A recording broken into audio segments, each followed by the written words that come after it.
Hi again, everybody. This is Dave. I want to do a real quick video as a reply to, kind of inspired by a really cool video I saw by Travis over at the King's Corner, where it was one of his top 10 lists. He does a lot of top 10 lists that are a little bit outside the norm, so they're really cool. And,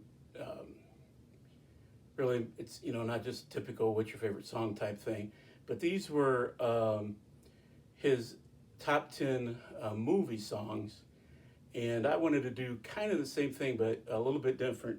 Instead of just my 10 favorite songs from movies, I wanted to do the my 10 favorite Elvis movie songs performances. So my favorite scenes that includes a movie song, not including the two documentaries at the end in the 70s. So that's what it is in Elvis on Tour Out. So let me explain. For example, I love the song "Follow That Dream." However, I would not include that here in my top 10. It would probably be in the top 10 I did like his, where it's one of my favorite movie songs. But the scene itself is just Elvis laying on a towel during a picnic. So it fits the script, and so it makes it good for the movie. But it's not really one of my best, not really one of my 10 best performances that he gave of a song in a movie. So that would not be in there. So let me do my top 10 for you. Number 10, "Return to Sender" from Girls, Girls, Girls in 1962. This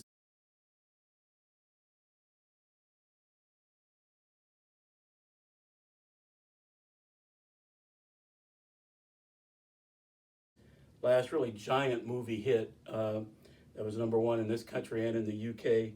And his performance of it, if you know some of the background to it, it's kind of an ode to some of the moves of one of his favorite singers, Jackie Wilson. So "Return to Sender" is number 10. Number 9, "Bossa Nova Baby" from Fun in Acapulco. This is the last top 10 hit from a movie, and he's still um, moving quite a bit in this song, similar to some of his 50s moves. Number 8, this is a little bit outside the box from a movie that's quite a bit outside the box, and that's "Edge of Reality" from "Live a Little, Love a Little" in 1960. This is the only movie that really tried to put Elvis into the 60s type of movies that you see that include, the psychedelic scenes and the free love and all that kind of thing.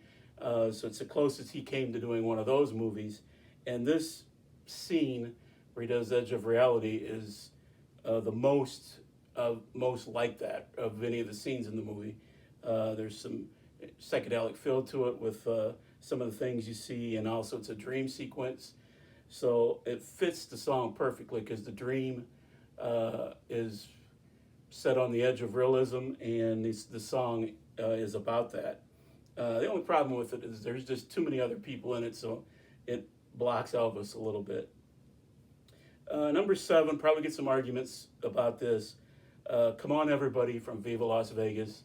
I chose this over the actual title song scene, mainly because I just like this one better because the Viva Las Vegas, there's just too much going on in it, and you don't really see Elvis enough.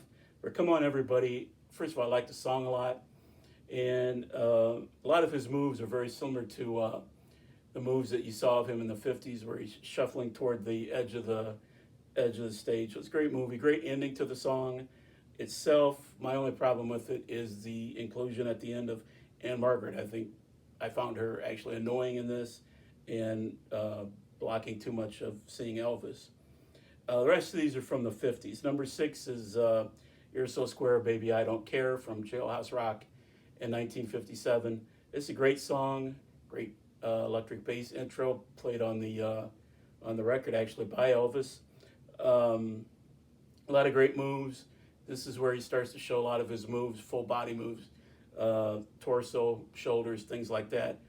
Only problem with this is the wide angle shot of it, and I understand that they're trying to show the whole party that's going on around the swimming pool, to show that he has a lot of people that have come into his quote unquote inner circle as he's gotten more popular. So I understand that, but they really should have only shown one quick shot of that because you don't see Elvis nearly well enough with that long shot. The other thing is, if you pay real close attention, the long shot is done at a totally different time of day as the other shots of that scene.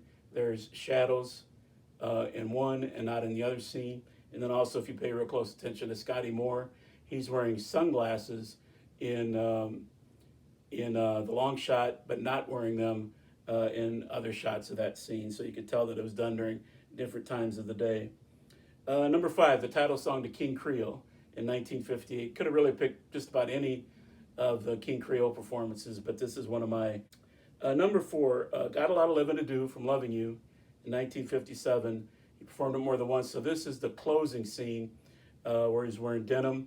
This is just a great scene because he really has a lot of moves that he didn't show yet in this movie, or of course the previous one, Love Me Tender. So it's really seeing him like he was in concert at that time. The denim is cool to look at. One of the great things about this scene is some of the still shots that you can find online or in books about the movie. Just kind of like savvy shots of him just really getting into it. And then, of course, the best thing about this scene is toward the end where his parents appear. Number 3, back to King Creole, the song Trouble. This is not only my favorite song from the movie, but his performance is just outstanding. And not only that, but showing just how good of a movie this is. The performance really set into the script of the movie very well. The song going against Walter Matthau's a Maxie Field character. He's trying to make fun of Elvis. And Elvis responds with, "If you're looking for trouble."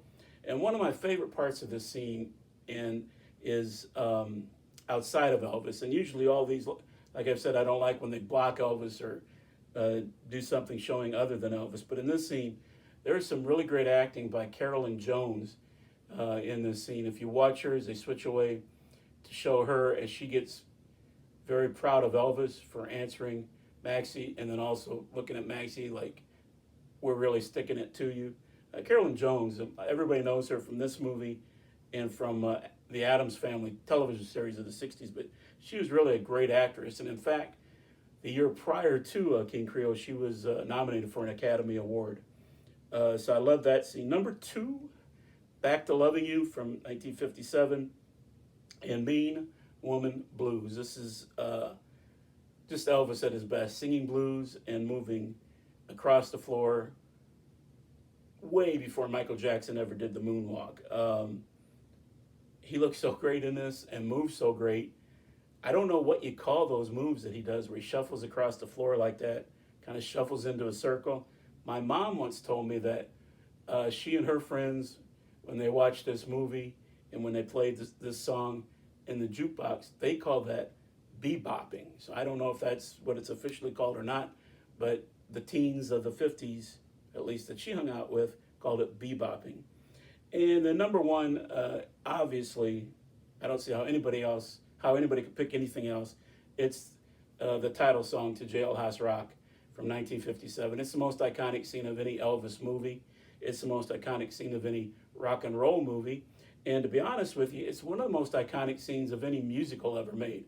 And I know people will say, well, what about the great MGM musicals of the 30s and 40s? You know, there's Gene Kelly, even the early 50s. There's Gene Kelly, there's Fred Astaire, Ginger Rogers. This is right there with any of them. This scene means a lot to me. Personally, I had never seen Jailhouse Rock until well after Elvis died. For new fans out there, you have to remember, there was no VHS, there was no DVD, Blu-ray, there was no YouTube to go type in a scene that you want to see. And I had never seen Jailhouse Rock. You know, you only watch basically what television stations showed. And my local station would show 2 Elvis movies over and over and over. And they were GI Blues and Clambake. I knew basically the script from Clambake by heart, but I had never seen many other Elvis movies. And I did not actually see this scene until the night of August 16th, 1977.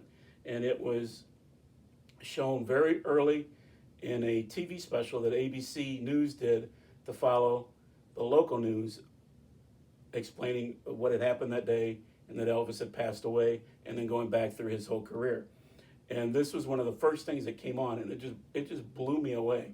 And I was actually on a family vacation at the time, and I woke up at about 3 in the morning in the hotel room, and went and woke up my sister and said, "Wasn't that just the coolest thing you've ever seen?" And she said, "Yes, I bet someday they'll be able to digitize that and put it on a little disc." No, actually, she did not say that. She said, "Shut up and go back to bed." But that's all I could think of was all night was this one scene. It just blew me away, and I was hooked ever since. I was already a fan, had loved Moody Blue when it came out, things like that. Bought Pure Gold, and saw a couple movies, but I was just absolutely blown away by this scene. It's not only the greatest scene of an Elvis movie, it's one of the greatest scenes of any musical ever. So I wanted to thank Travis over at King's Corner for doing this to kind of inspire me to do my list. If you haven't subscribed yet, please do so. And if you like this video, give it a thumbs up. Thanks, and I'll see you next time.